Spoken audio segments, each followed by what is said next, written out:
Good morning! So, sasagutin natin yung tanong po ni ma'am or sir. Ayan. So, actually, hindi lang po siya yung may tanong ng ganyan. Kung ako daw po ba ay nag-itemize dito sa aking tindahan.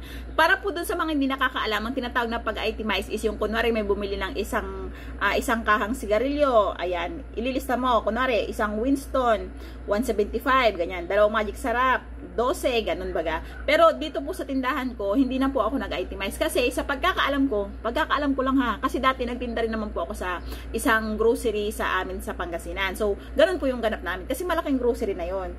Kumbaga, inilista namin every transaction tapos kung magkano yung presyo.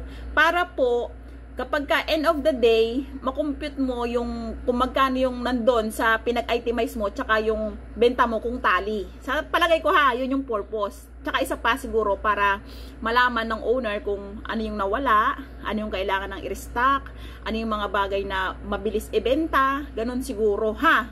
Ayoko magmagaling, pero sa palagay ko ay ganun ang dahilan or yung purpose ng pag-itemize. So ulitin ko, dito sa tindahan ko, hindi na po ako nag-itemize gawa ng ako lang naman po yun dito sa tindahan, ako lang nagtitinda, at saka isa pa, namomonitor ko naman po lahat ng kung anong nawawala dito sa tindahan ko. So yung paraan po ng pag-inventory ko is yun lang, every end of the day, kinukumpit ko lang yung laman ng arinola ko, tapos yun, bahala kayo dyan.